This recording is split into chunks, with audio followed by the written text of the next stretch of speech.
Hey crafters, thanks for joining me. Today I'm going to make a mixed media birthday card with lots of sparkle and shine. Hope you enjoy! So the first thing I did was I took a card base that's slightly smaller than a 5 by 7 inch card, and I stamped the mini flutter in various places around my background. And I'm using an alcohol safe ink, Magenta Tuxedo Black, for this because I'm going to color these in with my Copic markers. And then I'm going to use some Distress Micro Glaze, and I'm just going to use a Q-tip or a cotton bud to put this onto each of the butterflies. And you want to apply this in a kind of circular motion and just keep rubbing it in until each of the butterflies goes a little bit shiny. And if you find you've got too much of it on, you can wipe the extra off. But the idea with this microglaze is that it makes it resist paints and inks a little bit.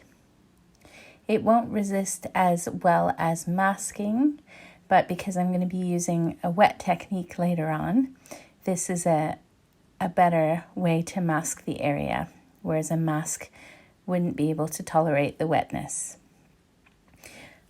If you don't have this distress glaze, you could always heat emboss the butterflies with a clear embossing powder, and that is another way to mask them as well. So once that's done, I'm going to apply some gem paints, and I'm just going to loosely paint, kind of putting the gold color in the middle, and I'll put some green and some blue around the edges.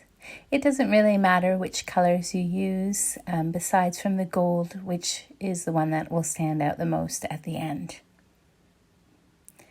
And then after that, I'm going to apply some opal colors. I used just the blue color and then the gold, and I just painted this over the whole background. And I tried doing this without the opal paints on top, but I found at the end it turned out to be too dark. So once this is completely dry, I'm just going to spritz it with water, and then I'm going to add some of the Dinkle powders on top. So I added the blueberry first, and I just gave it a few seconds so that it would react, adding more water if it needed it. And then I added the magenta, and I focused this around the edges. And then again, waiting a few seconds for it to react, and then adding water if it needed it.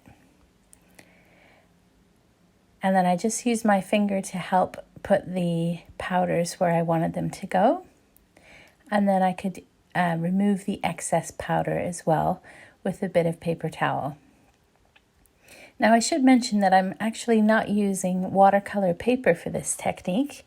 I'm using a very thick paper. It's 250 GSM, so it's quite heavyweight, and it's the one that I use for all my card making except for when I'm using watercolor paper. And then I'm going to add a little bit of the porcelain color. So this thicker paper is great because it's alcohol ink friendly, and I can use the Copic markers on it as well. And then I'm going to thoroughly dry this, and then just dabbing one of those cotton buds or Q-tips into water.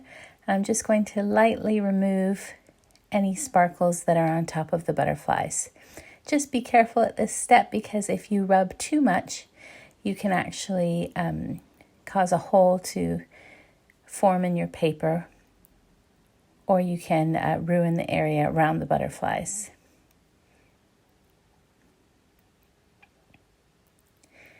Now, like I said, if you want a very complete mask, probably using clear embossing powder is best. But this type of masking, it does darken the butterflies, so they're a lot darker than they were at the beginning. So that's why when I colored them in, I used bright colors. Now I'm just going to add on the antennas onto the butterflies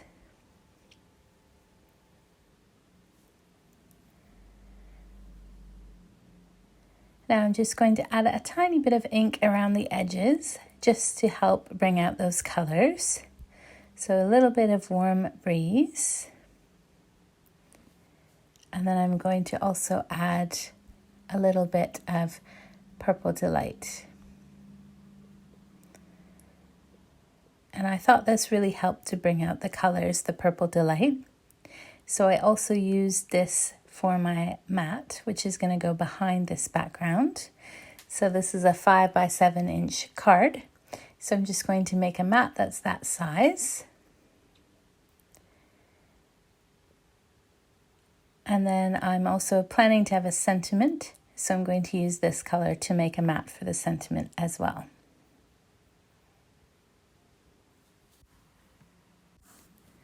Now when I'm applying these VersaFine Clear inks, I prefer to use these sponge blenders.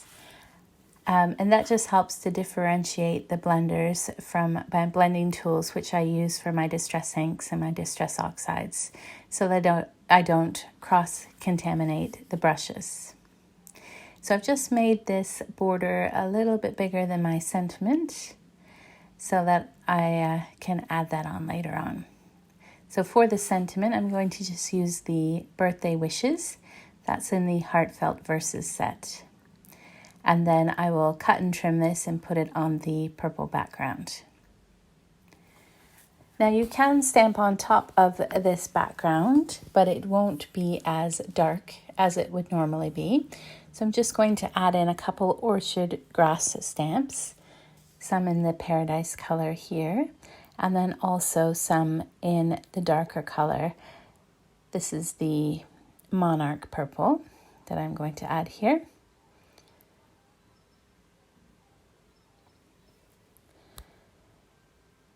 And you can see these more when you lift it up. It's quite subtle, as I mentioned.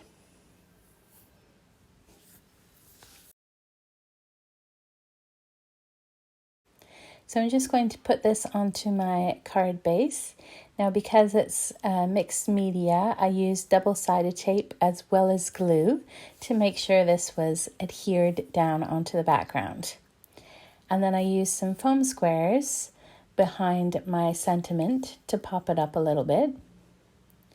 And I was going to put the sentiment on just like this, but when I first started placing it on the background, it looked fine, but it looked like it was missing something on the background.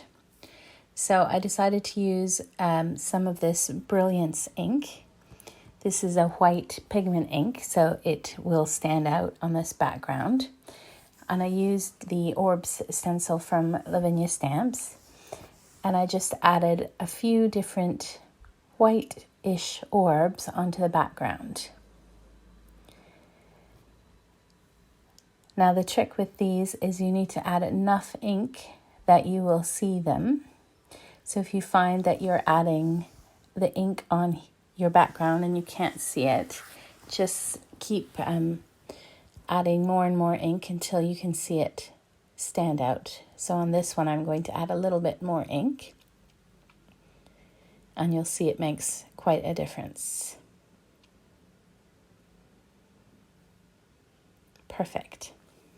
So I'm just going to continue adding these orbs just randomly along the background, and I think that helps just to finish off the card.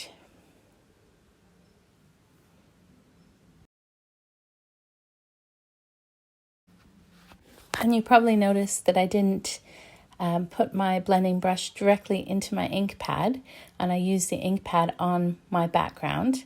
And this way I'll have no other colors onto my white ink pad, so it won't contaminate it with other colors. So it will always be bright white. So this is a good tip to keep your white ink pad looking white longer. So just make sure that you stamp it onto your background or another surface before you use it. So I'm just going to add one more in here, and I think that finishes off the background nicely. So now that I'm happy with that, I'm going to add on my sentiment. And I'm just going to line it up so that the purple of the sentiment lines up with the outside of the card. And then I'll put this onto a 5 by 7 inch card blank. And I'm going to use that mini flutter on the inside as well. And I'll use one of the other sentiments too. So this one says, "Just for you." And then I'll put some of those beautiful butterflies around that sentiment, which makes a great birthday card for someone special. And you could always change the sentiment on the outside of the card and make this into another occasion card if you prefer. I just love the combination of colors on this card. Just gorgeous. Thanks for watching, and I hope you found this video inspiring. If you haven't already, please subscribe so that you're notified whenever I post a new video. Have a crafty day!